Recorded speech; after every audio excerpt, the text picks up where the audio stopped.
A single mother, pregnant and struggling, asked for a day-old baguette for her daughter, but a millionaire fell in love with her upon seeing her dignity. When he changed her life forever, secrets came to light revealing an impossible connection. An unexpected love story and a tale of overcoming that will touch your heart. Subscribe to the channel, give it a thumbs up, and comment where you are watching from. The light rain of June fell persistently over Brooklyn, creating a chilly mist that seeped into the bones of those who had to face it without the comfort of a warm home. Emily Johnson, just 23 years old, walked the streets of Brooklyn with weary steps, carrying her daughter Lily, 4 years old, who was sound asleep despite the cold. The 6-month baby bump made each step an additional effort, but she pressed on with the determination that had become her trademark. Her dark brown hair, once always neatly styled, was now tied up in a messy bun. The moss-green coat she wore, already faded from time and public laundries, was damp from the drizzle. Her almond-shaped eyes, a deep brown, carried a mix of exhaustion and a spark of hope that refused to fade. Her hands, calloused from the labor she had done to survive in recent weeks, trembled slightly. She didn't know if it was from the cold or the hunger she had felt for 2 days. "Mommy, I'm hungry," murmured Lily, stirring in her mother's arms and opening her big blue eyes inherited from the father who had abandoned them. "I know, my love. We'll find something to eat now, okay?" Emily replied, kissing her daughter's forehead as she adjusted the thin blanket that protected her from the dampness. It had been 3 weeks since they had been evicted from their small one-room apartment in the Bronx. The overdue rent, piled-up bills, and the loss of her job as an administrative assistant during the economic crisis had created an avalanche of problems that Emily couldn't resolve in time. The landlord, Mr. Smith, a stern man who had lost patience after months of delays, didn't want to hear any more explanations or promises of payment. "It's nothing personal, dear," he had said, avoiding her gaze as the workers removed the few pieces of furniture from the apartment. "But I have bills to pay too, you understand." Since then, Emily and Lily had slept in temporary shelters, parks when they could find a protected bench, or at the homes of acquaintances who allowed them to stay for a night here and there. But with her advanced pregnancy and winter approaching, options were running out quickly. Her wounded pride prevented her from seeking assistance. She had always been independent, hard-working, and the idea of being seen as incapable of caring for her own daughter devastated her emotionally. Her degree in social work, earned with great sacrifice at a community college through a scholarship, now felt like a cruel irony. She, who had dedicated years to helping other families in vulnerable situations, now found herself on the other side of the poverty line. The diploma kept in a plastic folder inside her worn backpack was her most treasured possession. It represented years of night classes while working during the day, dreaming of a better future for herself and Lily. Brooklyn, with its tree-lined streets and charming cafes, cruelly contrasted with the reality they lived. People rushed by, protected by stylish umbrellas and expensive coats, unaware of the young pregnant woman and the child slowly walking along the slippery sidewalks. Emily felt invisible, like a ghost observing a world to which she no longer belonged. The aroma wafting from Brooklyn Bakery made her stop. The smell of warm baguettes mixed with freshly brewed coffee created a nearly physical sensation of comfort that she hadn't felt in weeks. Through the fogged-up window, she could see shelves filled with golden breads, flaky croissants, and pastries that looked like little works of art.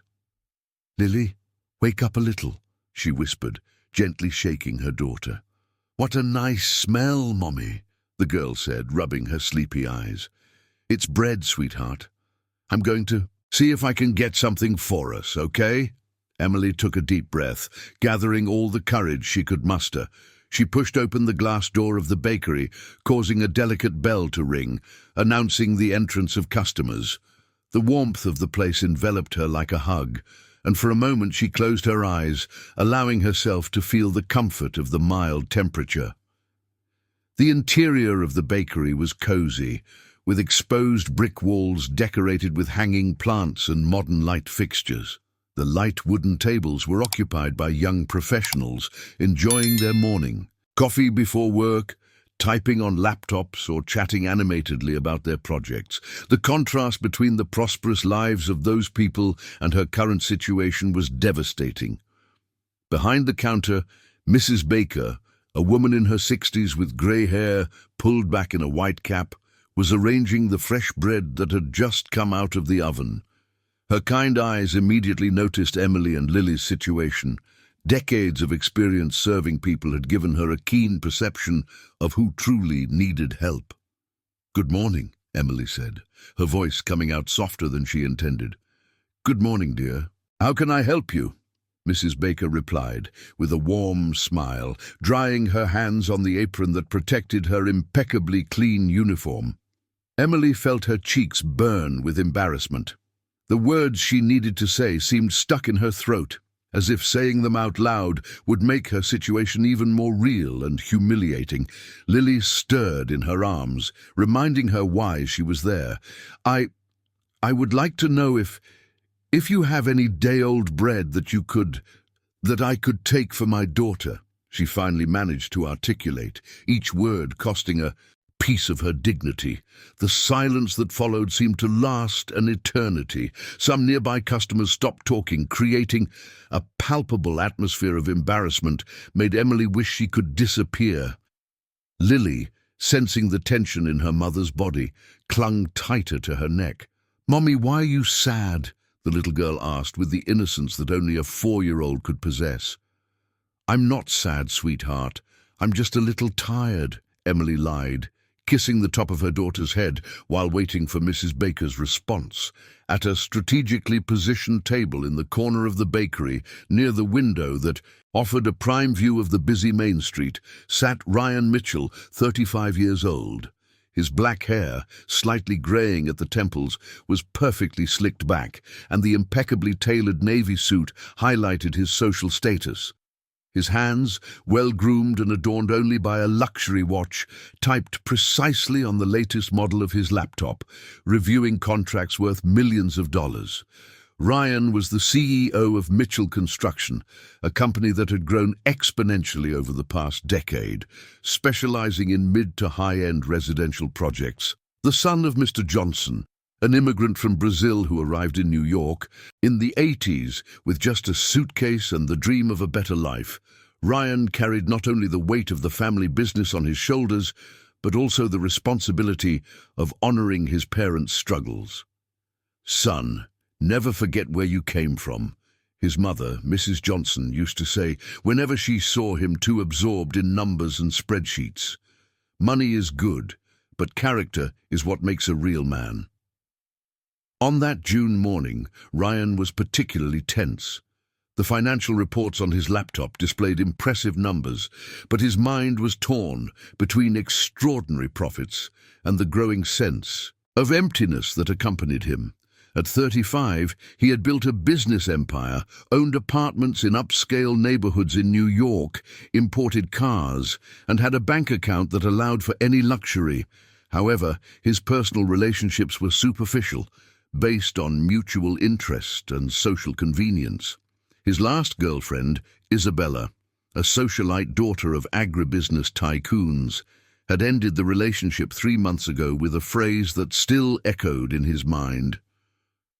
"Ryan, you have everything but a soul.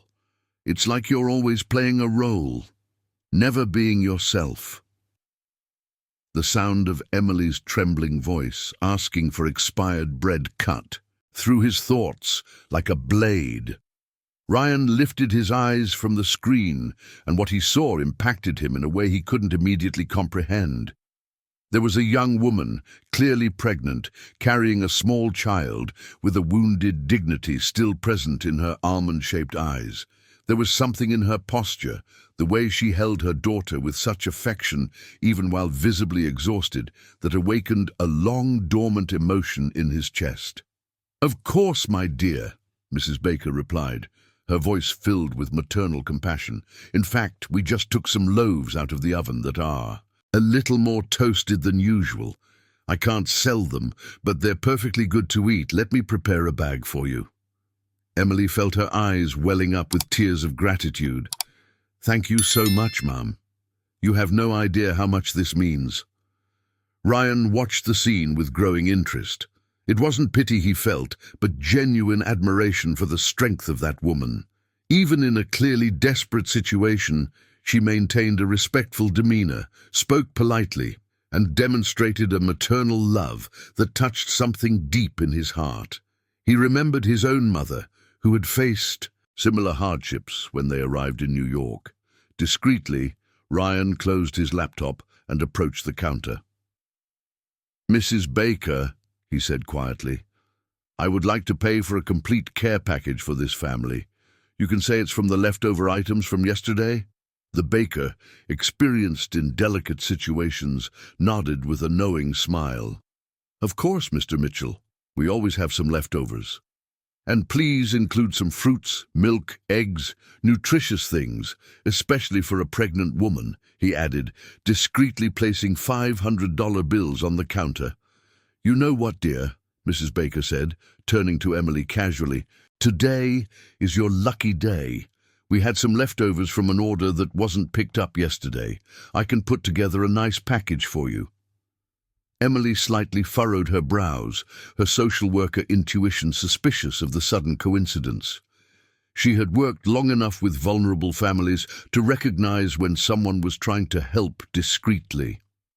Her first impulse was to refuse, but her 6-month belly contracted slightly, reminding her that she wasn't just feeding herself. "I don't want to be a bother," she said hesitantly. "Bother nothing, my dear. In fact, you are doing me a favor. Otherwise, I would have to throw it all away," Mrs. Baker lied with maternal conviction. Ryan returned to his table, pretending to focus on his laptop, but discreetly observing the interaction. He saw when Lily, still in her mother's arms, pointed to the colorful candies displayed in the showcase. "Mommy, look how cute they are. They look like little ladybugs," the girl said, her eyes sparkling with delight.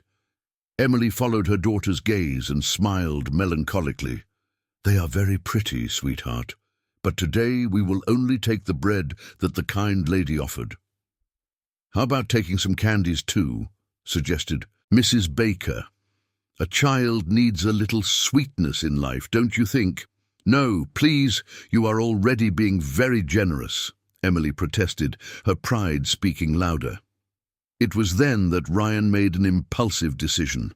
He stood up from the table and approached the counter, addressing Lily directly with a genuine smile. "Hi, Princess. What's your name?" he asked, crouching down to be at the girl's level. Lily, initially shy, whispered, "Lily. Lily, what a beautiful name." "You know, Lily, I was here having my coffee when I realized that you and your mommy are very special. Do you know why?" The girl shook her head, curious. "Because today is my birthday, and on my birthday I like to do good things. It would be an honor if you would allow me to buy some candies to celebrate with me." Emily looked at Ryan for the first time directly, noticing his dark brown eyes that conveyed sincerity. There was something familiar about that face, an expression she recognized, not pity, but genuine understanding. "Sir, I greatly appreciate your kindness, but I cannot accept," she said firmly, despite her trembling voice. "Please don't refuse," Ryan insisted. "My mother always taught me that sharing joy multiplies happiness. It would be very sad to celebrate alone." Lily looked at her mother with hope. "Mommy, the guy looks sad." Emily felt trapped between her pride and the desire to provide a moment of joy for her daughter. The man in front of her showed no superiority or pity, but a kindness that seemed genuine. "All right," she finally conceded, "but just a small candy for Lily." "Done," Ryan agreed, smiling. "Mrs. Baker, please put 6 of those ladybug candies in the family care package," as Mrs. Baker carefully prepared the basket. With fresh and nutritious items, Emily observed the stranger who had taken an interest in them. He wore expensive clothes, but did not flaunt them. He spoke politely without sounding condescending. There was something about him that piqued her professional curiosity. She was used to assessing people, and Ryan Mitchell did not fit the typical profile of the wealthy men she had encountered during her social work. "Thank you very much for everything," she said, when Mrs. Baker handed over the basket. "God bless you." "The pleasure was mine," Ryan replied, returning to his table while watching mother and daughter walk away from the bakery. Through the window, he saw Emily stop at the corner and open the basket, checking its contents. Even from a distance, he noticed when she understood the true extent of the help she had received. He saw her discreetly wipe her eyes before continuing on, carrying Lily and the renewed hope of another day. 3 weeks had passed since the encounter at the bakery, and Ryan couldn't shake the image of Emily and Lily from his mind. During executive meetings in his office on the 18th floor of the commercial building on Fifth Avenue, while reviewing architectural plans or discussing project timelines, his thoughts wandered back to that rainy morning. There was something about that young mother that intrigued him deeply. A quiet strength that contrasted with his own sense of existential emptiness. "Mr. Mitchell, the report for the Bronx project is ready for your review," announced Letitia, his executive assistant, entering the room with a thick folder under her arm. Ryan looked up from the computer screen, where he was reviewing quarterly profits that once again exceeded expectations. "Bronx project," he repeated, a strange feeling forming in his stomach. "Yes, sir. The housing project we approved at the beginning of the year. It will be our largest initiative aimed at low-income families. 250 units, financed through the state housing program," Letitia explained, organizing the documents on the polished mahogany table. "I vaguely remember. Give me the details," Ryan requested, an inexplicable intuition making him pay special attention to the project. The construction company acquired an 8,000-square-foot lot in the Bronx area. "We will demolish some old irregular buildings and erect a modern complex with recreational areas, a community daycare, and commercial spaces. The total investment is $40 million, with an expected delivery in 18 months. Ryan flipped through the documents, studying the plans and photographs of the site. It was an area he only knew by numbers and reports: crime rates, per capita income, housing deficit. He had never physically set foot in that territory he now planned to transform. "When will the site visit be?" he asked impulsively. Letitia checked her electronic calendar. "You weren't scheduled for a visit. The chief engineer and the architecture team have already conducted the necessary survey. I want to go personally, schedule it for tomorrow morning, and include a meeting with representatives from the local community." "Sir," Letitia seemed surprised. "That's not standard protocol. I'm changing the protocol. I want to meet the people who will be affected by the project. Also, schedule a visit to the temporary shelters in the area." The next day, Ryan set aside his usual executive suit and wore simpler clothes: dark jeans, a white shirt, and a casual blazer. He drove his BMW through the outer neighborhoods of New York, observing the gradual transformation of the urban landscape. The mirrored buildings and wide avenues gave way to modest constructions, street commerce, and a completely different pace of life. The Bronx welcomed him with a reality that reports could never convey. Narrow streets where children flew kites between parked cars, mothers chatting on their doorsteps while watching their children, small businesses serving as community gathering spots. There was a human vibrancy there that contrasted drastically with the sterile corporate environment of his daily life. "Dr. Ryan, welcome," greeted John Smith, the engineer in charge of the project, a robust man in his 50s with a yellow helmet under his arm. "Shall we start with the area that will be demolished?" Ryan nodded, walking among The buildings that would soon cease to exist. Simple masonry houses, some with small, well-kept gardens, others with clothes hanging in tiny backyards. Each property told a story of families who had built their lives there with great effort. "How many families will be relocated?" Ryan asked, observing an elderly man watering plants in pots in front of his house. 83 families, sir. All will receive fair compensation according to the local real estate assessment, as well as priority in purchasing the new units, John replied, consulting his clipboard. "And where are they living in the meantime?" "Most have found temporary accommodation with relatives or rented other properties in the area. Some families in more vulnerable situations have been directed to municipal shelters." It was then that Ryan spotted a simple sign: St. Francis Temporary Shelter. A modest 2-story building, painted light blue, with a small garden in front where some children played under the supervision of adults. "John, I need to make—" "Just a quick stop there," said Ryan, pointing to the shelter. "Sir, this wasn't on the agenda. Just 5 minutes. I want to learn about the social work in the area." Ryan approached the entrance of the shelter with growing curiosity.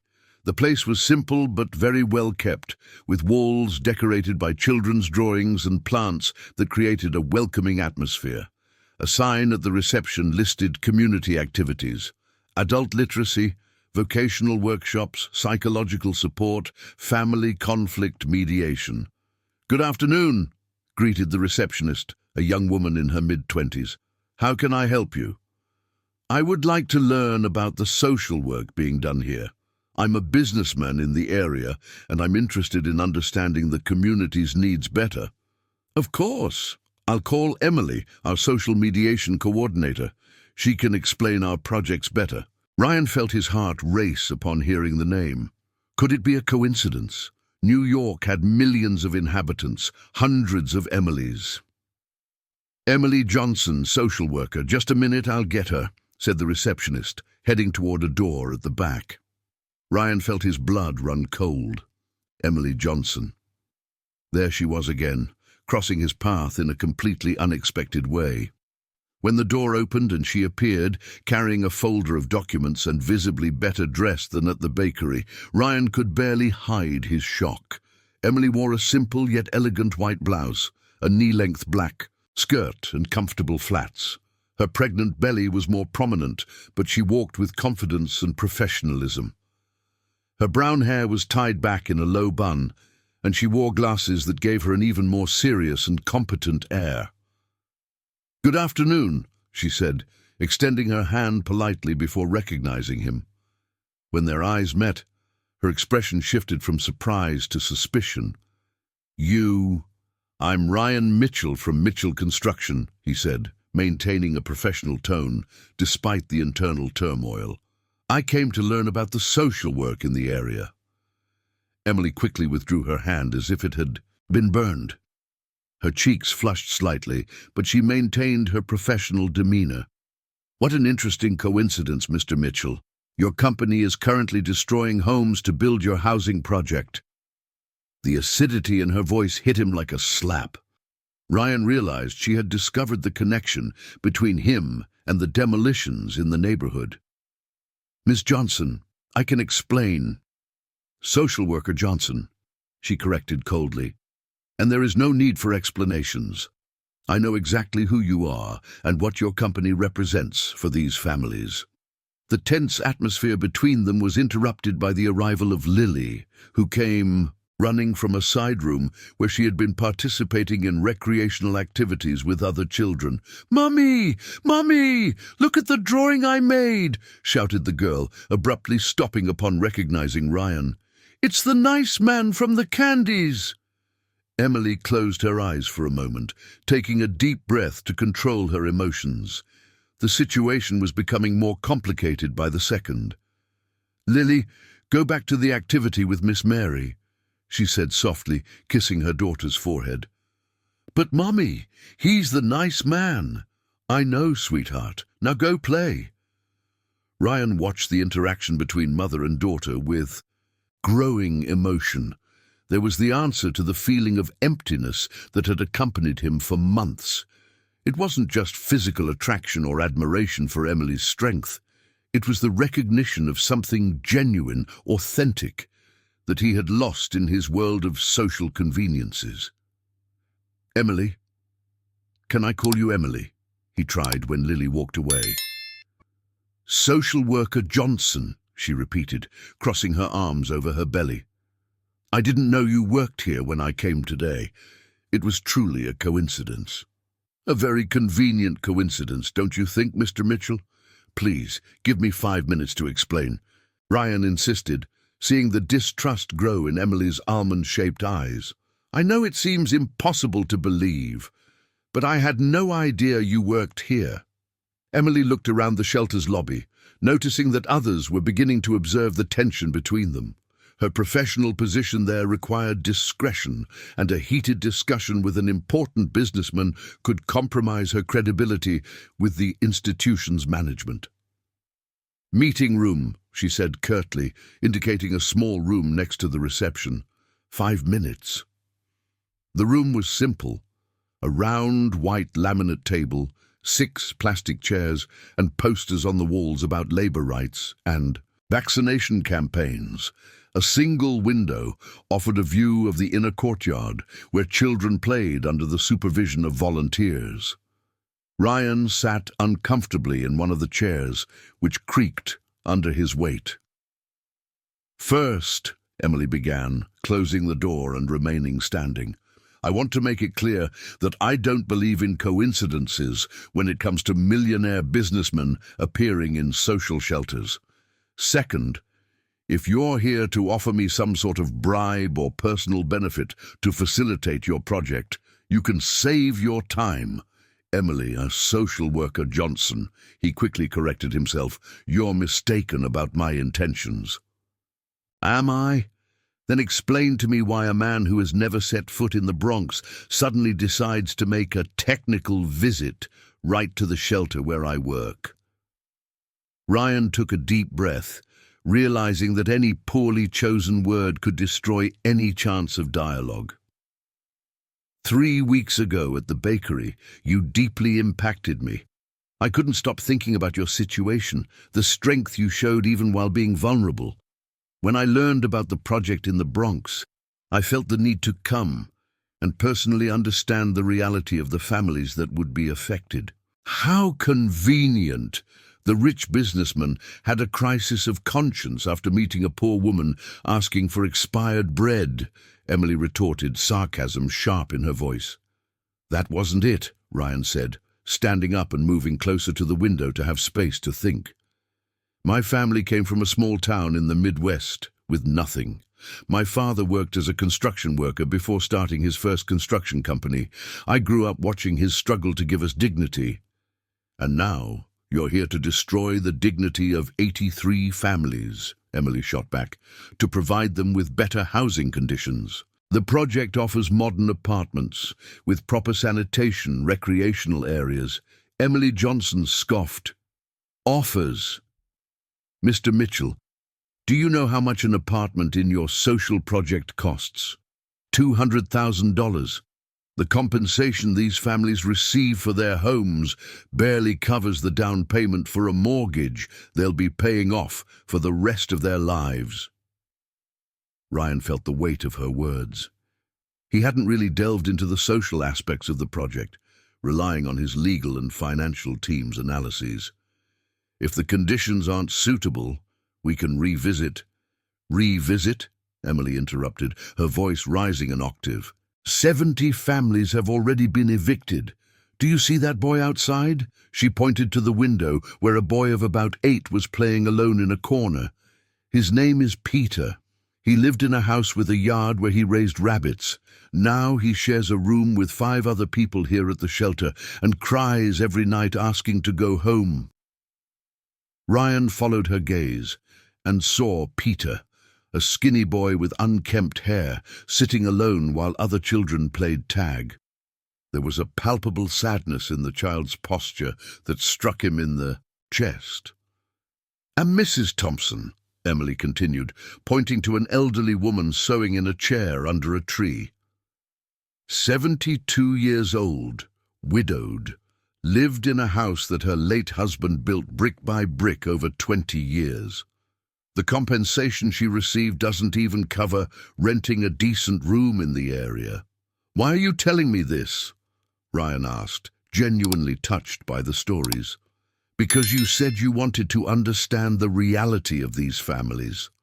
This is the reality. They aren't just numbers on a spreadsheet. They are people with stories, shattered dreams, disorganized lives." Ryan turned to Emily, now seeing her not just as the vulnerable young woman from the bakery, but as a competent professional, passionate about her work. "How can I fix this?" "You can't. The process is already underway. Contracts signed, demolitions started." "What if I say I'm willing to halt everything, review the entire project?" Emily studied him closely, searching for signs of manipulation or ulterior motives. "That would cost millions to your company." "Then it would cost." "Why? Why would a businessman do that?" Ryan fell silent for a long moment, wrestling with thoughts he didn't fully understand himself. "Because maybe I've lost in touch with the values my father taught me. Because looking at you and Lily that morning, I realized my life was empty of real purpose." "Mr. Mitchell," Emily said, her voice softening slightly, "I appreciate what you're saying, but I can't allow you to use our situation as therapy for your existential crisis." The door suddenly swung open, interrupting the conversation. Lily rushed in, followed by a young volunteer who looked clearly embarrassed. "Sorry, Emily. She escaped the activity when she saw you here," the volunteer explained. "Mommy, the nice man came to visit us," Lily exclaimed, running to Ryan. With the innocent enthusiasm typical of a 4-year-old, Ryan instinctively crouched down to be at her level. "Hi, Princess Lily. I came to see where you live now. Did you like it? There are lots of kids to play with, but I miss our little house," the girl said, her big blue eyes suddenly filling with tears. Emily felt her heart tighten, seeing her daughter express a sadness she was trying to hide. She stepped closer and picked Lily up. "Sweetheart, we're going to have a brand new house soon, remember? Promise, Mummy? I promise." Ryan watched the exchange between mother and daughter with growing emotion. There was everything his wealth couldn't give him: genuine love, true connection, real purpose. "Social worker Johnson," he said formally as Lily left with the volunteer, "I would like to make a professional proposal." "Proposal?" "My company is facing lawsuits from several displaced families. We need someone with your experience in social conflict mediation to help resolve these issues fairly." Emily furrowed her brow. "Are you offering me a job?" "A temporary contract as a social consultant. Payment of $15,000 a month, plus transportation and meal vouchers. Initial 6 months, with the possibility of renewal." The amount mentioned was 4 times what she earned as a volunteer at the shelter. With that salary, she could rent a small but decent apartment, buy proper clothes for Lily, and afford private prenatal care. "Why should I trust you?" she asked, suspecting his motives. "Because I need someone who has the courage to tell me the truth, even when it hurts. And because you're the only person I know who can help me turn this project into something truly good." "And what if I find out you're trying to buy me or manipulate me?" "Then you can leave immediately and still receive the first 3 months' salary as severance." Emily walked to the window, watching the children in the yard. Peter was still alone in the corner, drawing in the dirt with a stick. Mrs. Thompson continued sewing, but tears were silently streaming down her wrinkled face. "I have conditions," she finally said, not turning around. "What conditions?" "First, strictly professional relationship. No personal favors or special treatment." "I agree."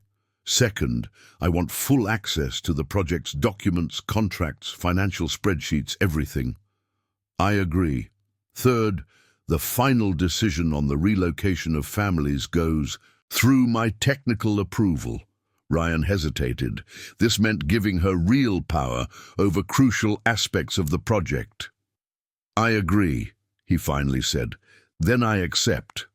But I want to make it clear. I'm not doing this for you. I'm doing it for the families. I can still help. When Ryan left the shelter 20 minutes later, he carried with him more than just a new employee. He carried the feeling that, for the first time in years, he was about to do something that truly mattered. 2 weeks later, Emily showed up at the office of Mitchell Construction wearing a navy blue business suit borrowed from Mark, an old college friend. Her hair was pulled back in a professional bun, and she carried a synthetic leather briefcase where she kept notepads and pens. Her 7-month baby bump stood out under the blazer, but her posture radiated determination and competence. The glass and steel building on Fifth Avenue contrasted dramatically with Emily entered the simple environment of the shelter. In the polished marble lobby, men and women in expensive suits were talking on their cell phones while waiting for elevators that ascended silently to the 22nd floor. Emily felt as if she were stepping into an alien world, but she took a deep breath and reminded herself why she was there. "Miss Johnson?"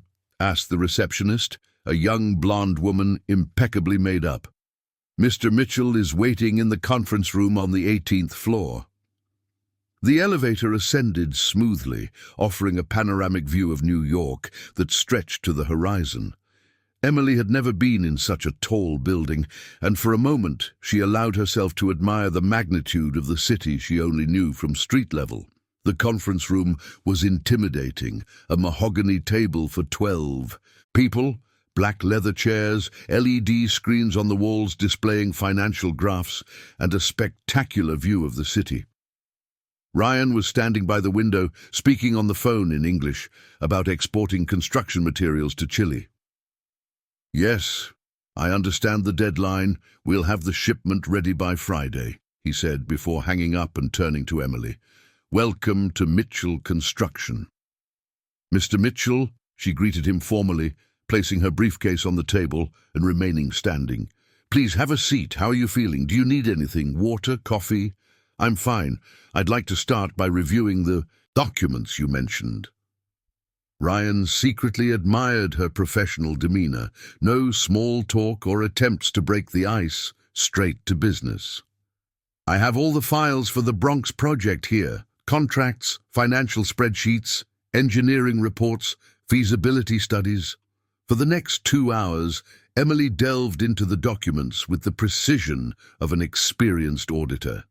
She took detailed notes, questioned figures, requested clarifications on contractual clauses, and demonstrated impressive knowledge of housing legislation. "This amount here," she said, pointing to a spreadsheet, $500,000 for specialized legal advice. "What kind of advice?" "Smith and Associates. They handle all the legal aspects of the expropriations," Ryan replied, noticing her disapproval. "Smith and Associates," Emily repeated, making a note. "A firm known for exploiting legal loopholes to minimize compensation. Interesting choice. If you have a better suggestion, I have several. But first, I want to understand exactly what is happening with the families that have already been displaced." Ryan called his secretary on the intercom. "Letitia, can you bring the relocation report for the Bronx project?" When the documents arrived, Emily studied them with growing indignation. 83 families displaced. 62 received compensation between $15,000 and $25,000. 21 families contested the amounts in court and are still awaiting a decision. The amounts were calculated by independent assessors, Ryan defended himself. "Assessors paid by your company," Emily retorted. "And according to these documents, the Johnson family received $18,000 for a 3-bedroom house where they lived for 15 years. With that money, they can rent an apartment in the same area for exactly 8 months. The new units of the complex will be available in 18 months. And where does this family live during those 10 months of difference? Emily interrupted. On the street, in shelters, with relatives who can barely support their own family. Ryan felt increasingly uncomfortable with the reality that the numbers revealed. In his executive meetings, these issues were always presented as minor logistical challenges or necessary temporary adjustments. "What do you suggest?" he asked genuinely. "First, review all compensations using fair assessment criteria. Second, create a housing assistance fund to cover the temporal difference. Third, ensure that families have real priority in purchasing the new units, with financing appropriate to their payment capacity. That would increase the project's costs by approximately $2 million. Emily completed, having done the calculations in her head. Less than 5% of the total budget. Ryan was impressed with the speed of her calculations. "You did that in your head." "I spent 4 years studying family budgets and housing policies. Numbers are my language." The conversation was interrupted by the sudden entrance of a tall, elegant man in his 50s with perfectly styled grey hair and an Italian pinstripe suit. It was Eduardo Mitchell, Ryan's older brother and a minority partner in the company. "Ryan, we need to talk about the schedule for the Brooklyn project," Eduardo said before noticing Emily's presence. "Oh, sorry. I didn't know. There was a meeting. Eduardo, this is Emily Johnson, our new social consultant. Emily, my brother Eduardo, the company's commercial director." Eduardo extended his hand politely, but Emily noticed the evaluative look he directed first at her belly and then at her simple clothes. "Nice to meet you, social consultant. That's a new one. Emily is helping us resolve the outstanding issues of the Bronx project," Ryan explained. "Ah, yes, the families that are raising legal issues," Eduardo said dismissively. "I hope you can convince them to accept the conditions we offered. We can't be held hostage by people who don't understand how the real estate market works." Emily felt anger rising, but kept her voice steady. "Mr. Mitchell, those people have legally guaranteed rights, and they know very well how the real estate market works, especially when it works against them." Of course," Eduardo said with a condescending smile. "I just hope you're practical in seeking solutions. Time is money in this business." After Eduardo left, Emily looked directly at Ryan. "Does your brother always treat social issues with such disdain?" "Eduardo is pragmatic, focused on financial results. And you? Where do you stand on this issue?" Ryan was silent for a moment, looking out the windows at the city stretching below. "Until 3 weeks ago, I thought exactly like my brother. Numbers were numbers, projects were projects. And now? Now I know there is a family called Johnson that lost their home, so my net worth could increase by a few million." Emily watched him closely, searching for signs of manipulation or theatrics. But there was something in his eyes, a mix of genuine guilt and determination.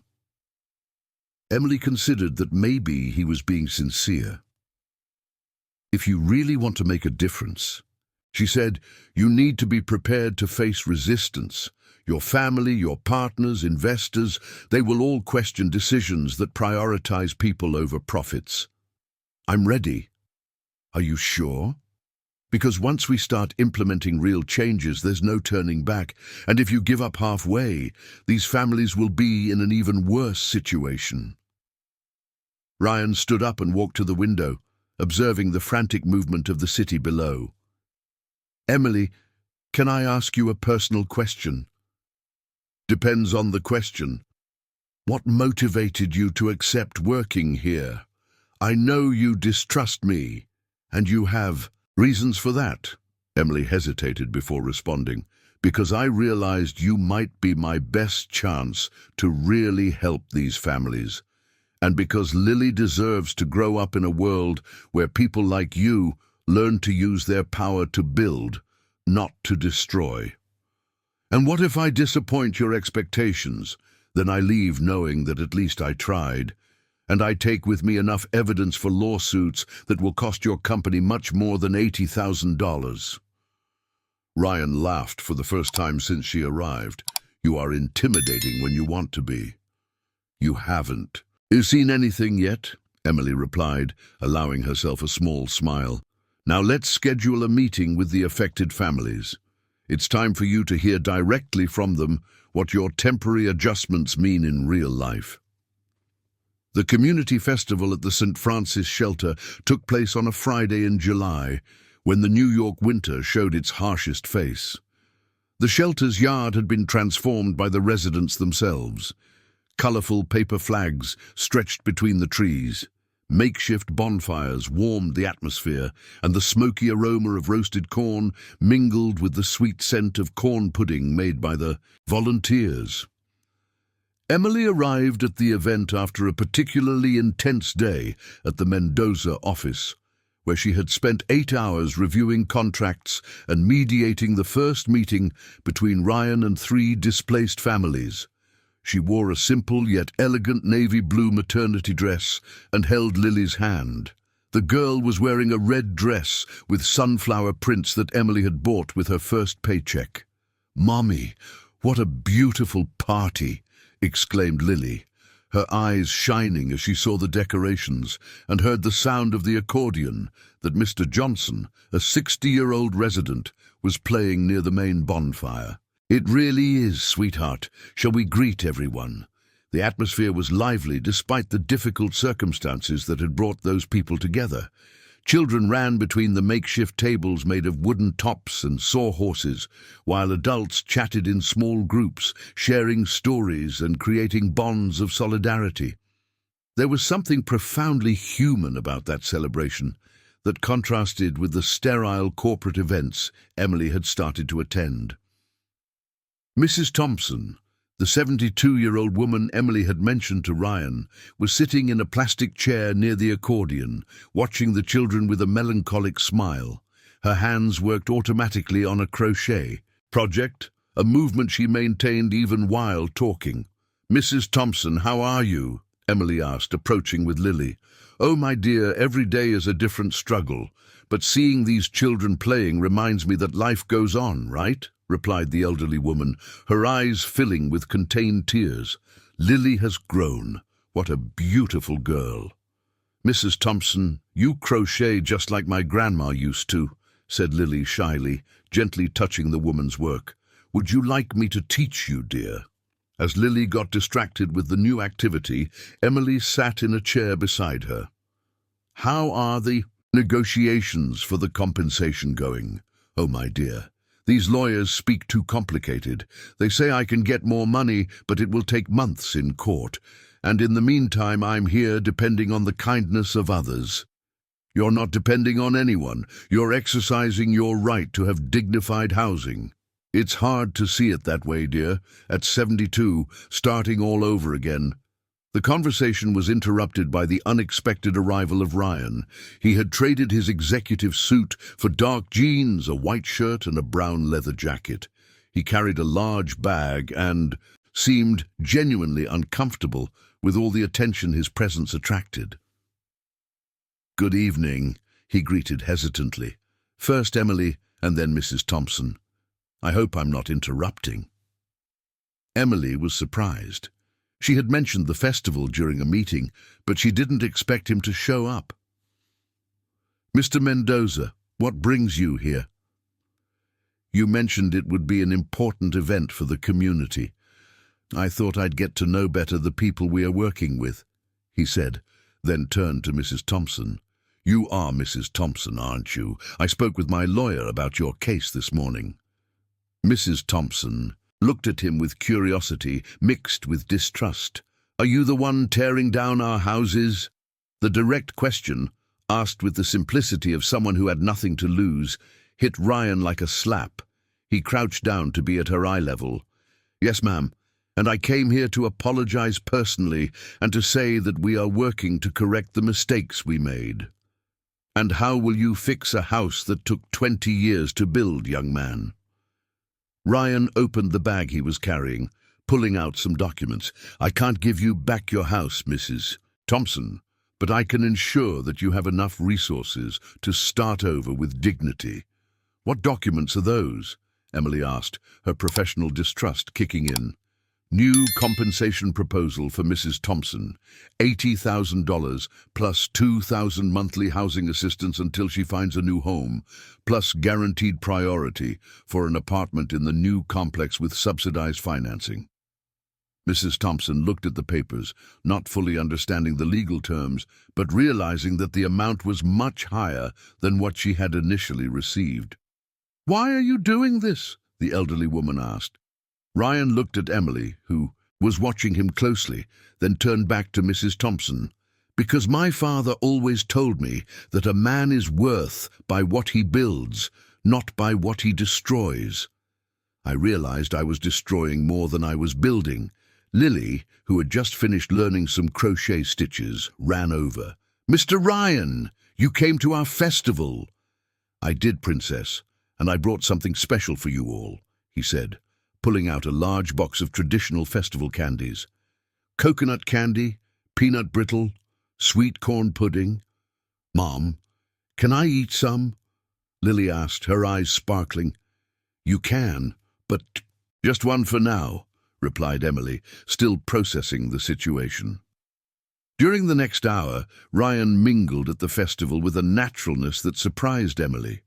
He chatted with Mr. Johnson about folk music, helped serve hot-spiced wine to the adults, and even tried to dance when the kids insisted. There was something genuinely captivating about how he interacted with those people. No condescension, no rush, just listening to their stories. "He's not what I expected," commented Mary, Emily's friend, who had lent her the outfit for her first day at work, observing Ryan help Mrs. Thompson get up from her chair. "What do you mean?" "I thought he would be more arrogant, more distant. But look at him over there, listening to Peter talk about the rabbits he raised." Emily followed her friend's gaze. Peter, the 8-year-old boy who cried every night missing home, was excitedly explaining to Ryan about his old pet rabbits. Ryan listened attentively, asking specific questions about the animals' colors, their names, their habits. "Peter, how about we create a space for small animals in the new complex?" Ryan suggested. "Like a mini farm for the kids?" "Seriously? With real rabbits?" Peter asked, his eyes lighting up for the first time in weeks. "With rabbits, chickens, maybe even some little goats." Emily felt something stir in her chest, not just the baby growing in her belly, but an emotion she had been trying to keep under control for weeks. There was something in the way Ryan looked at the children, in the patience he showed with the elders' stories, in the respectful distance he maintained from her, that challenged all her defenses. When the festival began to wind down around 11 at night, Ryan approached Emily, who was helping to gather the decorations. "Can I walk you home?" he asked, then quickly corrected himself. "I mean, to the shelter. I know you all are still living here." "Lily is already asleep in Mary's lap. It would be good not to wake her," Emily agreed. They walked in silence through the shelter's corridors until they reached the small room that Emily and Lily temporarily shared. 2 twin beds, a simple wardrobe, a small table where Emily studied work documents at night. There wasn't much space, but it was clean and organized. "Emily," Ryan said when they reached the door, "can I ask you a impersonal question?" "We've done that once. It depends on the question. Why did you really agree to work with me? And don't give me the political answer about helping families." Emily was silent for a long moment, watching Lily sleep peacefully in the bed. "Because when you crouched down to talk to her on that first day, I saw something in your eyes that I didn't expect to see in a millionaire businessman." What did you see? Genuine kindness, and because I haven't met someone in a long time who looks at Lily and sees a child, not a problem or a burden. She's amazing, you both are. Mr. Mendoza, Ryan, please. Ryan, she corrected herself, I need you to understand one thing. I can't afford to confuse professional gratitude with other things. I understand. But I can say that today, seeing you interact with those families, realizing how they trust you, how you truly care about each story, I understood why I can't stop thinking about you. Emily felt her heart race, but kept her voice steady. Ryan, I'm 7 months pregnant. I have a 4-year-old daughter. My life is complicated. Mine is too. Maybe we can be incomplicated together. Before Emily could respond, Lily stirred in bed, murmuring something about rabbits and the festival. The moment broke, but something fundamental had changed between them. Good night, Ryan. Good night, Emily. As he walked down the hallway, Emily leaned against the door of the room, one hand on her belly where the baby was moving, feeling that her life was about to change in ways she couldn't yet comprehend. 3 months had passed since the community festival, and October brought a significant change in the dynamics of the Bronx Project. Emily, now 8.5 months pregnant, had established herself as a respected presence both in Ryan's office and in the affected community. Her mediation work had resulted in the review of 80% of the compensations and the creation of a pilot social support program that was attracting attention from other construction companies. That Tuesday morning she arrived at the office later than usual, clearly uncomfortable. The October heat in New York, combined with the weight of her advanced pregnancy, made every movement a considerable effort.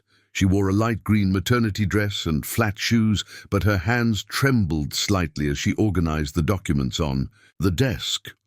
"Good morning, Emily," greeted Sarah, Ryan's secretary. "Mr. Mendoza is in a video conference with investors from Chile, but he asked me to let you know as soon as you arrived." "Thank you, Sarah. Can you bring me a glass of water, please?" The secretary noticed the paleness in Emily's face. "Are you okay? Do you want me to call someone?" "I'm fine, just tired. Lily was up all night with a fever." In reality, Emily was not fine. Since 5 in the morning, she had been feeling irregular contractions that she tried to ignore, telling herself they were just the common false alarms at the end of pregnancy. There was a crucial meeting that day with representatives from the public prosecutor's office who were investigating irregularities in expropriation processes throughout the city, and her presence was essential. Ryan finished the video conference and left his private office, stopping immediately upon seeing Emily. Something in her posture, the way she leaned against the table, her slightly labored breathing, it put him on alert. "Emily, you need to go home and rest," he said, approaching her. "I'm fine.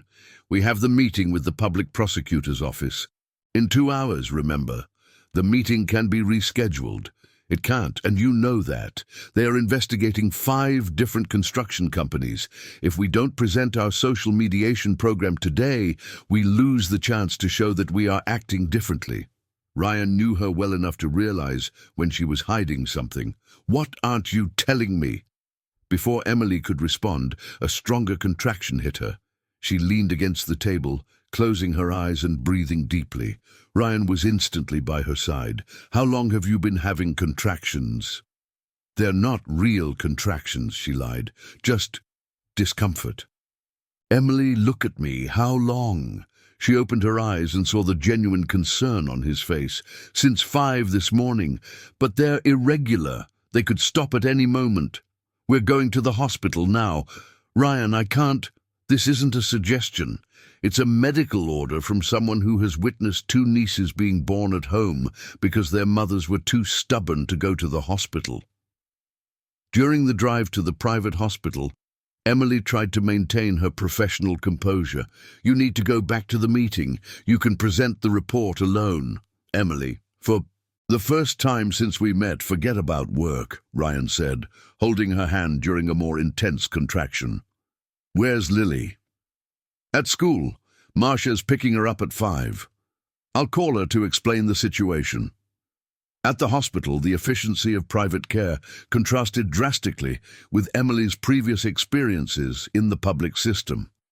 In less than 20 minutes, she was in a private suite, being examined by Dr. Henry Smith, a renowned obstetrician whom Ryan had personally called. Ms. Johnson, you are in active labor. The baby should arrive in the next few hours, the doctor announced after the examination. Everything indicates it will be a normal delivery without complications. Emily felt a mix of relief and panic. Doctor, it's too early. There are still 2 weeks until 9 months. Technically, you are at 37 weeks and 4 days. We consider that full term. The baby is of normal weight and development. Ryan, who had been discreetly standing in the corner of the room, approached. Doctor, does she need anything special?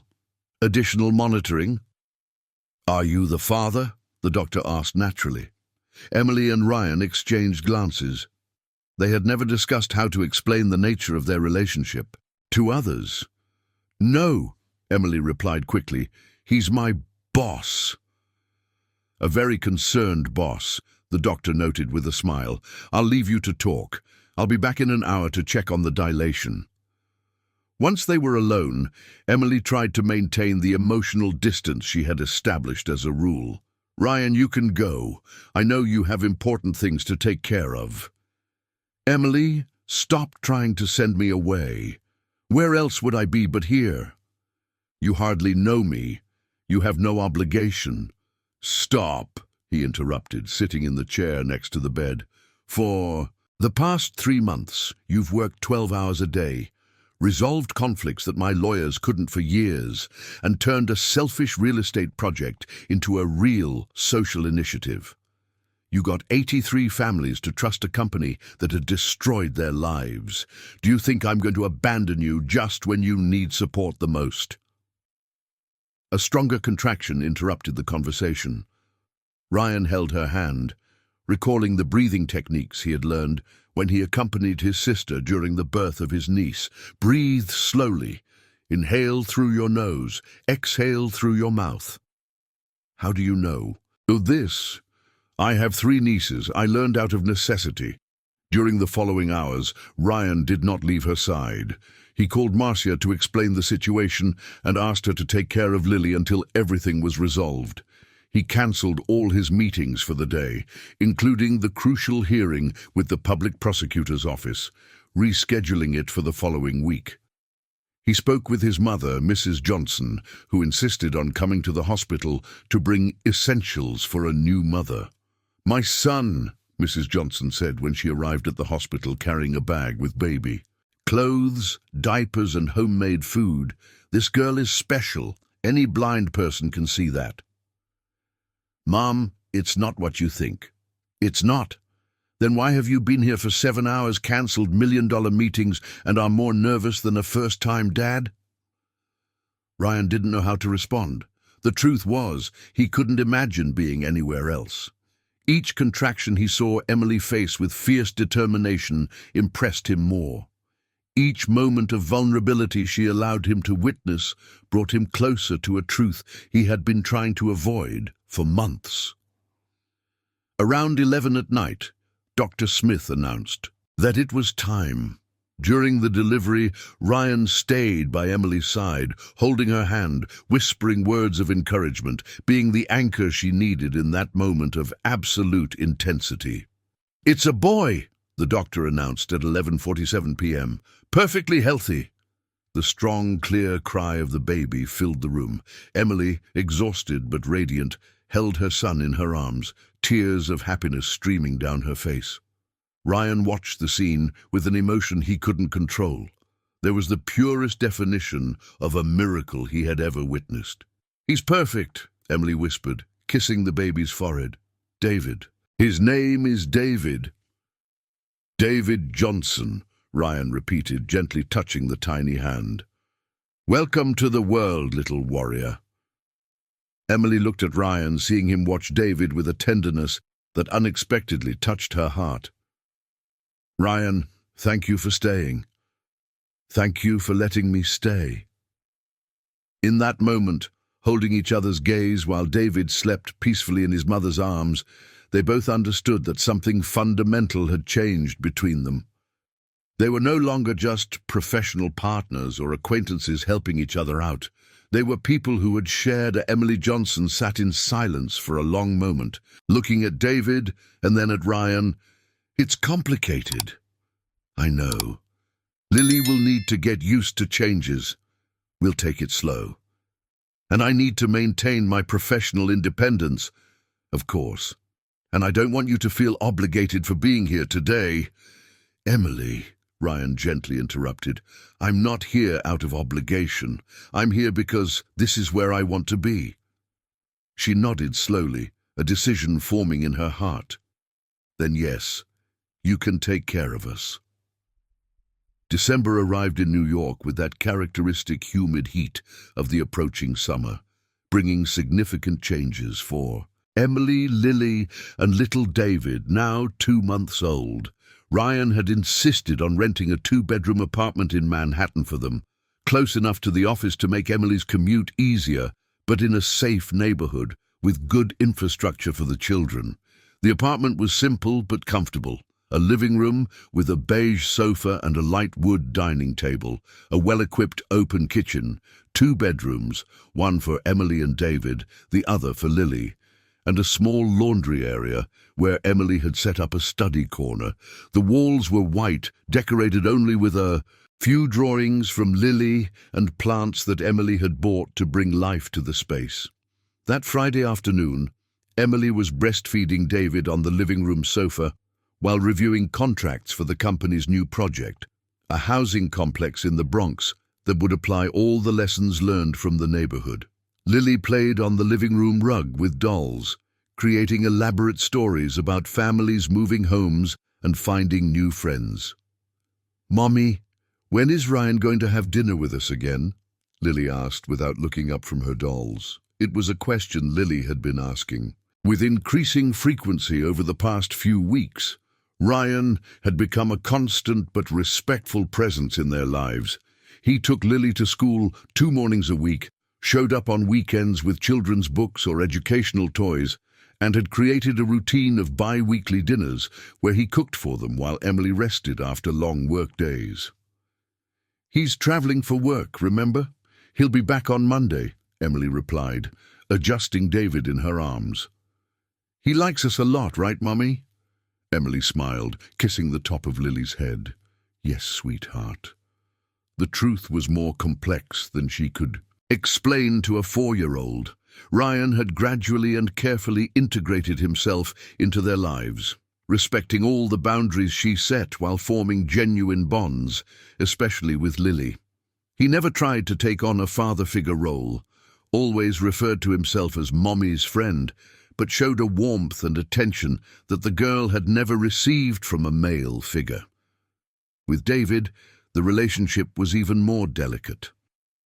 Ryan had clearly taken a liking to the baby since birth, but maintained a respectful distance, always asking permission before holding him, always consulting Emily about decisions involving the child. It was as if he intuitively understood that he could not simply assume a role that did not belong to him biologically. The phone rang, interrupting Emily's thoughts. It was Marcia, her friend, who had become a sort of chosen aunt for the children. "Emily, did you see the news?" Marcia asked, her voice heavy with concern. "No. Why? Did something happen?"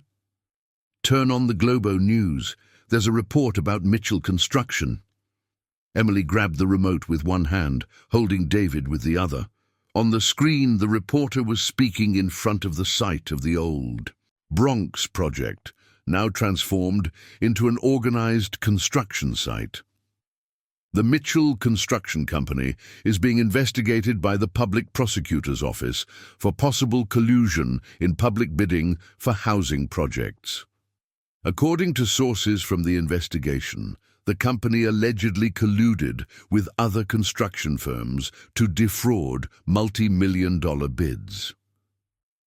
Emily felt her stomach tighten. The images showed federal police agents leaving the company building on Fifth Avenue, carrying boxes of documents. The report mentioned Edward Mitchell as the main suspect, but included Ryan as a partner in the company under investigation. The operation, dubbed Home Ownership, is investigating a scheme that may have diverted over $50 million in public funds intended for affordable housing. Lily noticed the tension in her mother. "Mommy, why are you sad?" "I'm not sad, sweetheart. Just worried about work." Emily grabbed her phone and called Ryan. It went straight to voicemail. She tried again. Nothing. The worry grew. He always answered her calls, especially during work trips. An hour later, while trying to keep things normal by having dinner with Lily, while David slept in the baby carrier next to the table, the doorbell rang. Emily looked through the peephole and saw Ryan, visibly shaken, still in his suit but with his tie loosened and hair disheveled. "Ryan, thank God," she said, opening the door. "I saw it on the news. I need to talk to you," he said, entering the apartment. His voice was tense, filled with a gravity Emily had never heard before. Lily ran to greet him. "Ryan, I'm so glad you're back." He crouched down to hug the girl, but Emily noticed that the gesture, usually spontaneous and warm, was forced. "Hi, Princess. How are you?" "I'm good. Do you want to have dinner with us? Mommy made pasta." "Lily, sweetheart," Emily intervened. "Finish your dinner while Ryan and I talk in the bedroom, okay?" When they got to the bedroom, Ryan sat on the edge of the bed with his head in his hands. David slept peacefully in the crib beside him, oblivious to the tension filling the room. "Ryan, tell me what's going on. What's happening?" "Emily, I had no idea," he said, lifting his face to look at her. His eyes were red, as if he hadn't slept.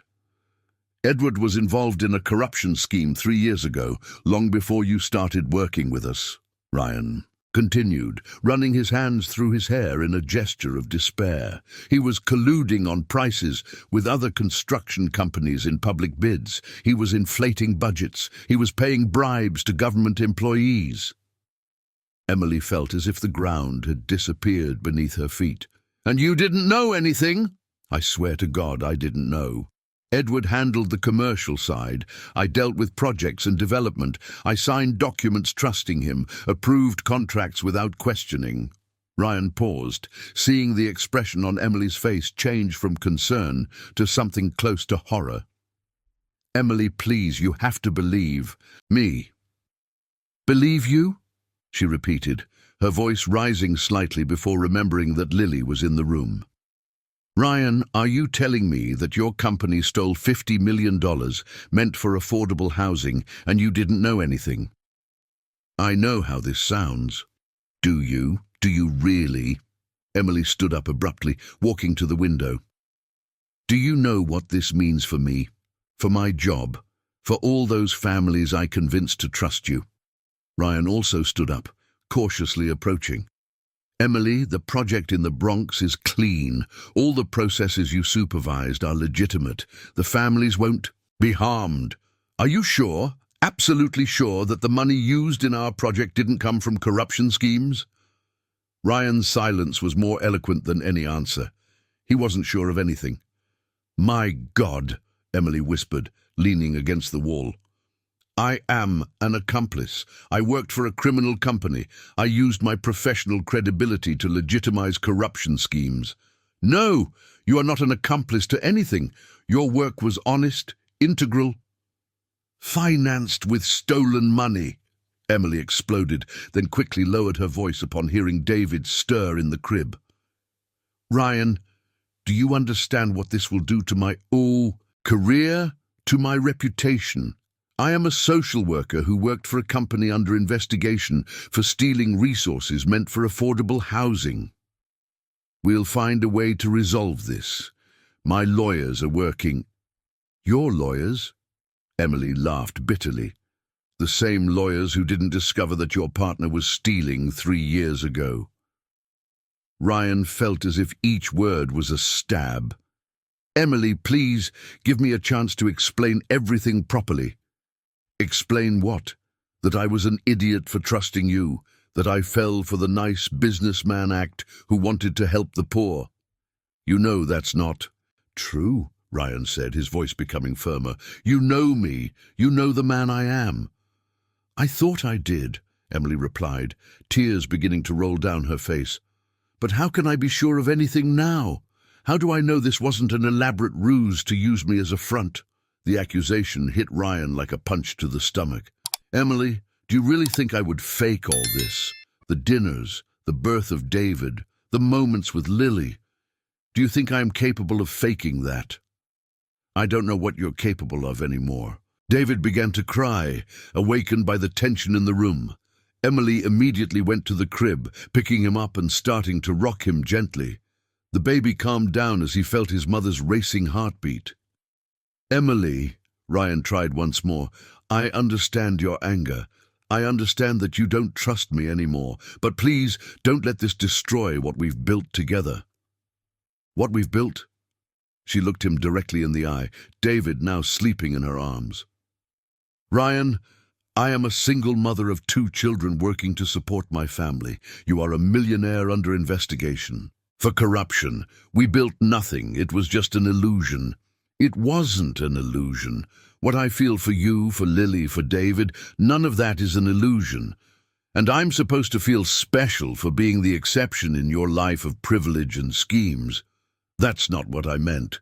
Then what did you mean, Ryan? Because now I'm wondering if you approached me precisely because I was vulnerable, the homeless pregnant woman who would be grateful for any scrap of attention. Emily, you are being unfair. Unfair? She exploded again, then quickly lowered her voice upon seeing David. Stir. Unfair is stealing money meant for people who need homes. Unfair is putting me in a position where now I will have to explain to every family I convinced to trust you why they were deceived again. Lily appeared in the doorway, clearly frightened by the raised voices. Mummy, why are you fighting? Emily and Ryan immediately stopped arguing. Emily knelt down to her daughter's height, still holding David. We're not fighting, sweetheart. Just talking about work. But Mummy is crying, Lily observed, gently touching her mother's face. Mummy is a little sad about work, but everything will be okay. Lily looked at Ryan, who was visibly shaken. Ryan, did you hurt my mommy? The innocent question from a 4-year-old devastated him completely. Not on purpose, princess. Never on purpose. Then say you're sorry and give her a hug. That's how we do it when we hurt someone by accident. Ryan looked at Emily, who turned her gaze away. Lily, sweetheart, Emily said gently. Sometimes adults need a little time to work things out, okay? Come on, let's finish your dinner. Emily, Ryan said as they headed for the door, I will resolve this. I will prove my innocence and protect you and your job from any consequences. She stopped at the door, not turning around. Ryan, please go away. I need to think. When can I come back to talk? I don't know if you should come back. After Ryan left, Emily put the children to sleep and stayed, alone in the room, holding a cup of tea that was cooling in her hands. Through the window she saw the lights of New York flickering in the warm December night. 6 months ago she was asking for expired bread at a bakery. Now she had a comfortable apartment, a well-paying job, and she had believed that maybe, just maybe, she could also have a future with someone who truly loved her. Reality, as always, proved to be more complex than her dreams. She picked up her phone and called Joanne. Joanne, can I ask a favor? Of course, anything. If journalists come looking for me about the Mitchell investigation, can you take care of the kids for a few hours? Emily, what are you going to do? I'm going to talk to the families in the Bronx. They deserve to know the truth before finding out through the newspapers. Are you sure that's a good idea? Emily looked at the room where Lily and David were sleeping peacefully, unaware that their lives had drastically changed once again. "I'm not sure of anything, Joanne, but I know I can't run away from the consequences of my choices."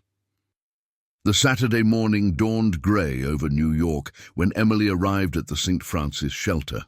She carried David in the infant carrier and held Lily's hand, who insisted on accompanying her, despite attempts to convince her to stay with Joanne. She had only slept 2 hours the night before, mentally rehearsing how she would explain to the families who had trusted her that they might have been deceived once again. "Emily!" exclaimed Mrs. Thompson, who was in the yard tending to her plants in makeshift pots. "It's so good to see you, dear. And the baby has grown so much." "Good morning, Mrs. Thompson. How are you?" "Well, thank God. By the way, I wanted to thank you again. I managed to rent a small but nice little house in a neighborhood in Brooklyn with the new compensation money. I'm moving next week." The genuine joy in the elderly woman's eyes made Emily's heart tighten even more.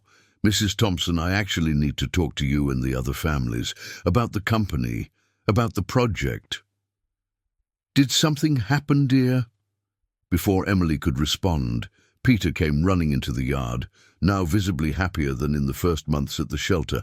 Aunt Emily, did you see in the newspaper? There's really going to be a petting zoo in the new building." The reference to the promise Ryan had made during the community festival about creating a space for small animals in the housing complex hit her like a stab. How could she explain to an 8-year-old that perhaps none of what was promised would become a reality? "Peter, come here. I need to talk to you and your family about the project."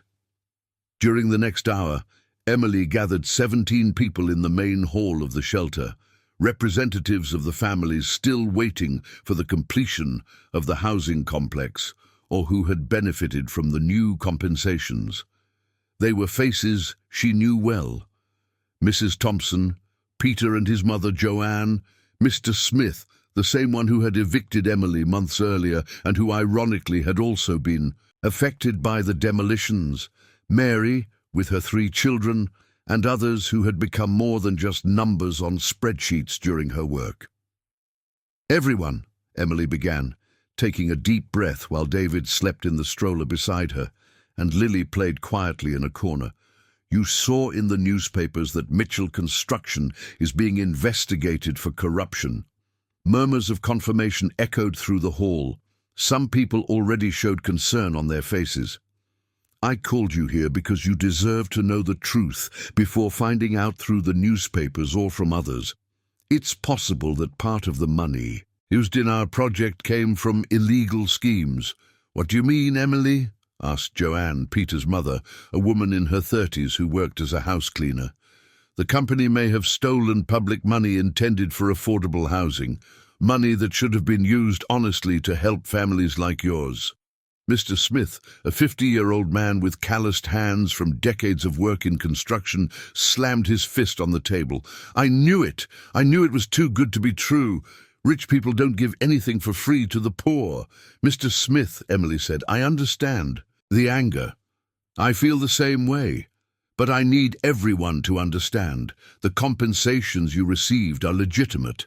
The money is in your accounts. No one can take it away."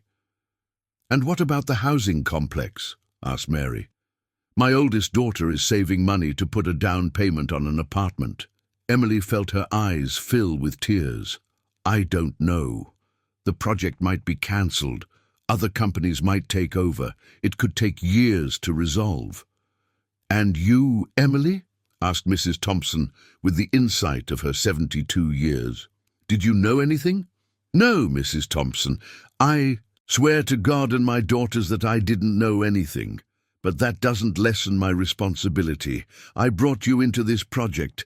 I convinced you to trust a company that may have deceived everyone." "You didn't deceive anyone," said Peter, standing up from where he was sitting on the floor. "You've always been honest with us. You always explained everything clearly." The simplicity of the observation from an 8-year-old touched everyone present deeply.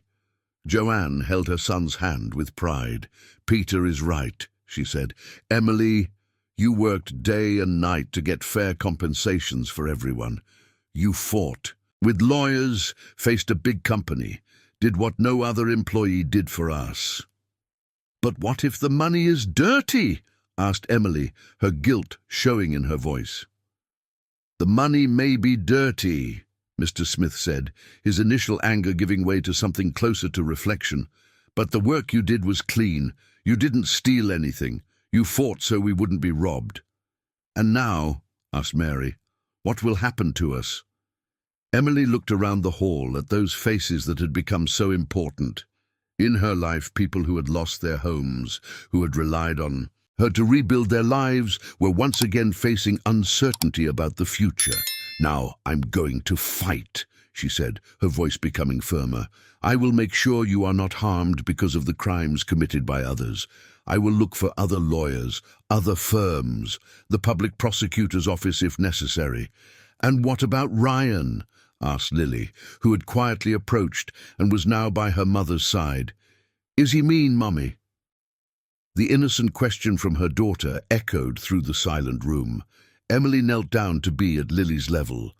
"I don't know, sweetheart. Sometimes people do the wrong things even without meaning to, and sometimes we find out that we don't know people as well as we thought."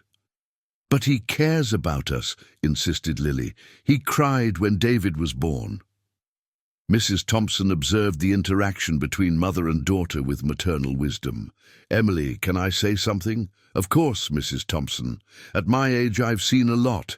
I've seen good people mess up. I've seen bad people do good things. I've seen rich people who were no good and rich people who helped others.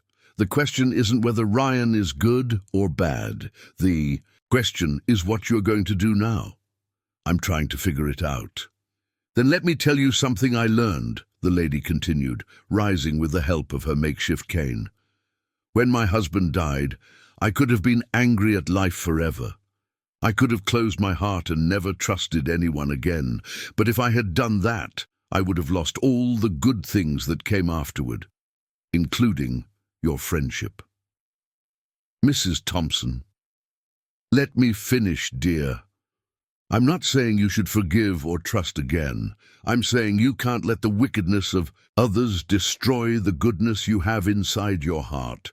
Mr. Smith, surprising everyone, agreed with Mrs. Thompson. "It's true. Emily, you may have been deceived, but that doesn't make you a criminal. And we may have been deceived again, but at least this time there was someone fighting for us." At that moment, Emily's phone rang. It was an unknown number. "Hello? Mrs. Johnson?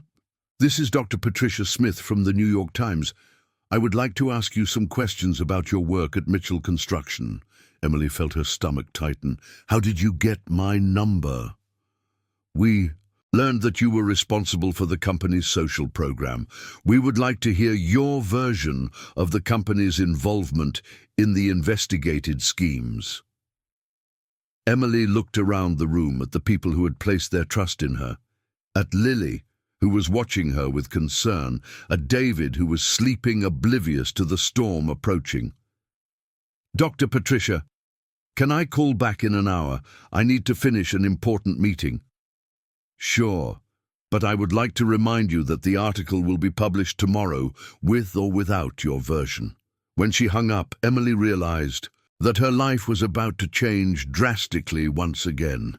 This time, however, it wouldn't just be her facing the consequences.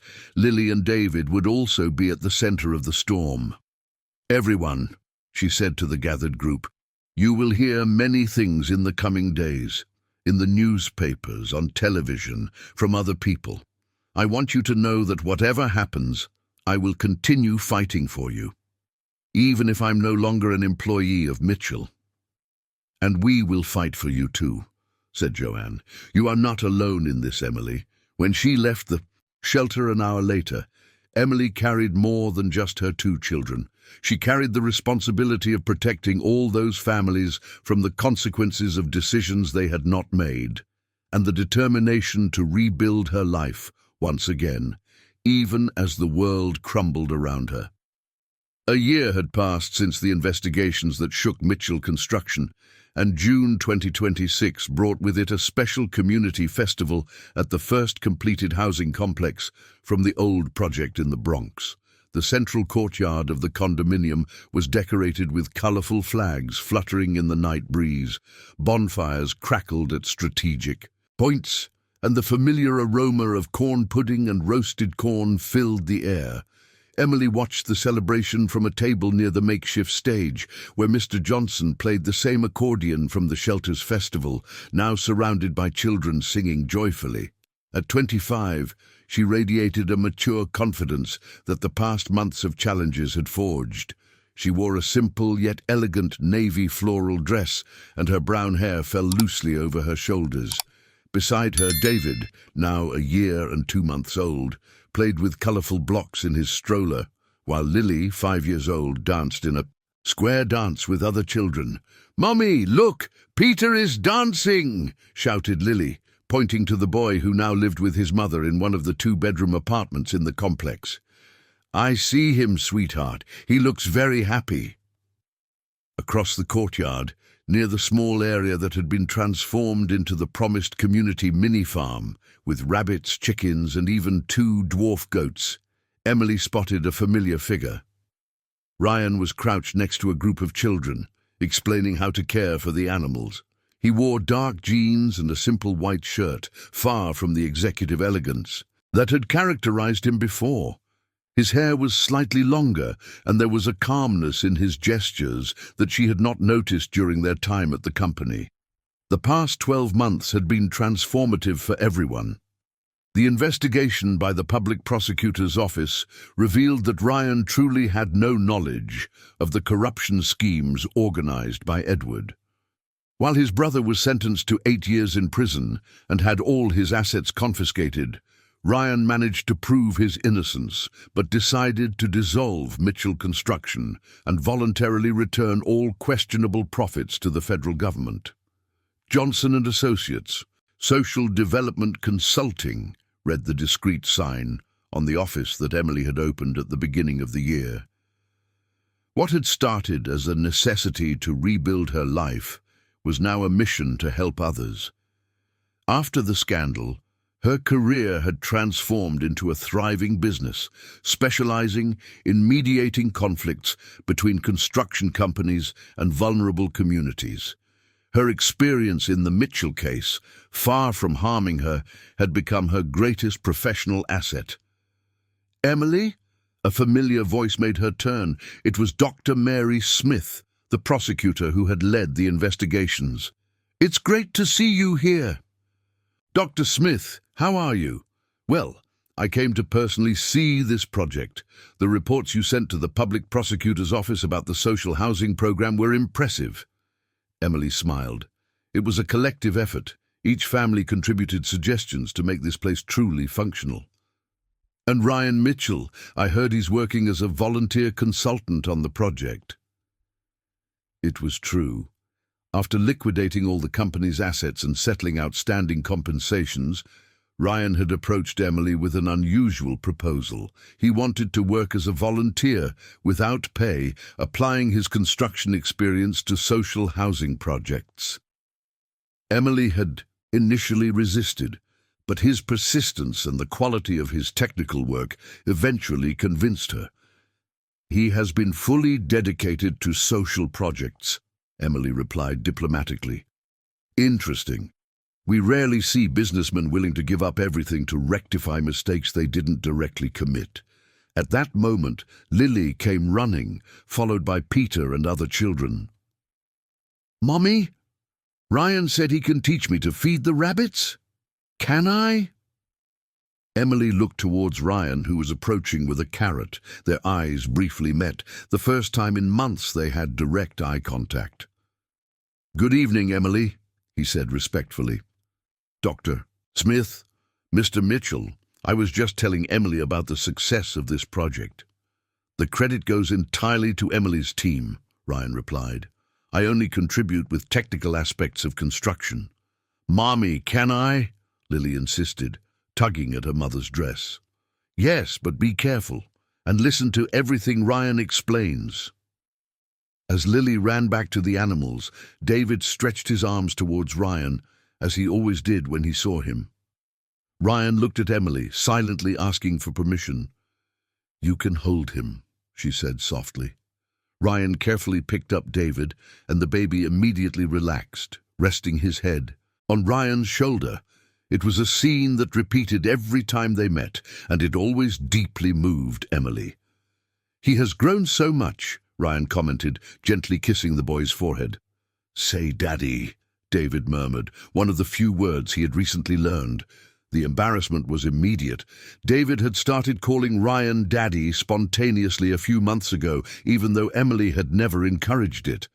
It left her torn between the joy of seeing her son happy and the concern over the emotional implications. "David, remember we talked about this?" Emily said gently, taking her son back. "Ryan is our special friend." "Don't worry," Ryan quickly said. "I'll explain to him when needed." Dr. Smith observed the interaction with professional interest. "You form an interesting family." "We're not a family," Emily corrected quickly. "We are work partners who respect each other." "Of course," the prosecutor said with a knowing smile. "Well, I need to go. Congratulations on the project, both of you. It's inspiring to see how something positive can arise from such difficult circumstances." After Dr. Smith walked away, Emily and Ryan remained silent for a moment, watching the celebration around them. Mrs. Thompson was sitting in a nearby chair, animatedly chatting with other ladies about their plants. Peter was running freely around the yard, laughing loudly, a remarkable transformation from the sad boy they had met at the shelter. "Emily," Ryan finally said, "can I talk to you in private?" She hesitated.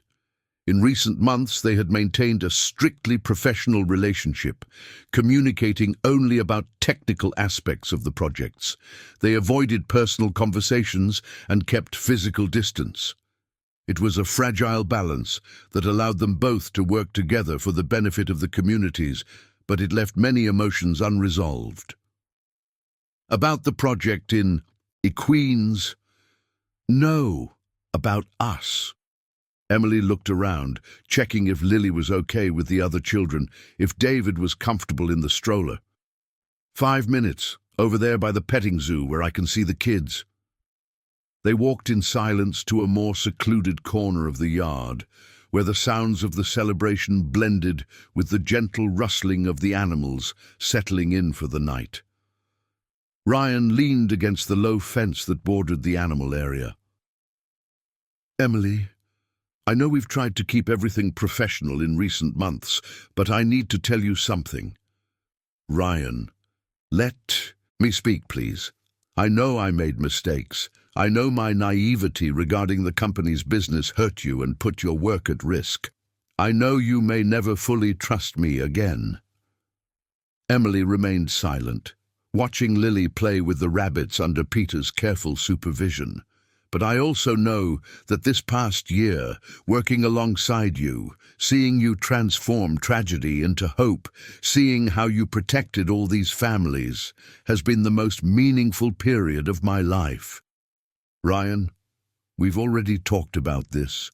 I know you said we come from two different worlds, that I represent a life of privilege that you don't want for your children, that it's better to keep our distance. And I still believe all of that." Ryan turned to face her directly. "Emily, a year ago, I was a rich and empty businessman. Today, I am a man who wakes up every day knowing exactly why I am alive. Because of you, because of the work we do together, because of Lily and David. That doesn't change our situation. It does. Because now I know who I really am when I strip away all the masks. And you also know who I am. You saw me completely rebuild myself. You saw my choices when I had to decide between money and dignity." Emily closed her eyes for a moment. "Ryan, you gave up a fortune. That's admirable. But we are still very different people." "How are we different?" We work towards the same goals. We value the same things. We want to build a better world for the children. In what way are we different? You can choose to be poor. I never got to choose to be rich. The observation silenced him for a moment. It was a fundamental difference that he was just beginning to understand. You're right, he finally said. I chose simplicity. You know need. But does that make us incompatible or complementary? Before Emily could respond, Lily came running. Mommy, Mommy, the rabbits went to sleep, but Peter said that tomorrow I can help feed them again. That's great, sweetheart. Ryan, said Lily, tugging at his shirt, are you going to live here with us? The innocent question of a 5-year-old echoed in the silence of the night. It was the same question Emily had been asking herself for months, unable to find an answer. Lily, Emily said, Ryan has his own home, but he likes us a lot, and David calls him Daddy. Princess, Ryan said, crouching down to her level. Sometimes adults need time to figure out how to make things work. But one thing I can promise, I will always be here when you need me. Do you really promise? I promise. Lily smiled and gave him a tight hug before running back to the other kids. When they were alone again, Emily and Ryan watched the lights of the festival, the movement of the families they had helped rebuild their lives, the concrete result of work that had arisen from tragedy. Emily, Ryan said softly, I'm not asking for an answer right now. I'm just asking you to consider the possibility that maybe two very different people can create something beautiful together. Emily looked at David, who was peacefully sleeping in the stroller, then at Lily, who was laughing freely among the other children, and finally at Ryan, who was watching her with a mix of hope and resignation. Ryan, she finally said, if we're going to try something, it has to be real. No protecting me from difficulties, no trying to solve my problems with money you don't have anymore, no treating me like I'm fragile. Equal partners. Equal partners. And what if it goes wrong? Then at least we will have tried being honest with each other. Ryan extended his hand to her. Equal partners who are in love. Emily looked at the outstretched hand, then at his face, illuminated by the colorful lights of the festival. Equal partners who will discover together what true love means. When their hands met, David woke up and smiled as if sensing that something important had happened.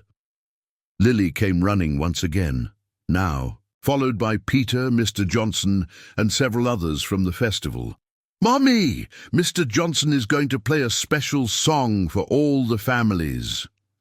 Emily and Ryan walked back to the center of the yard, hand in hand, surrounded by the people who had become more than just a social project. They had become a community, an extended family built on foundations of mutual respect and shared hope.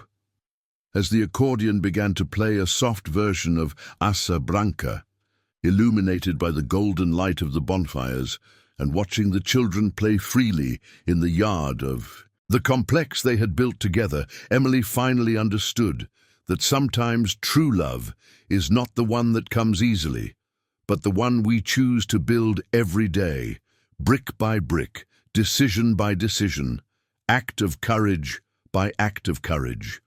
Please like, subscribe to the channel, activate the notification bell, and if you watched until here, comment, I watched until here, and leave your opinion about this story. Oh, and don't forget to watch the next video that appears on the final screen. It's going to be very exciting.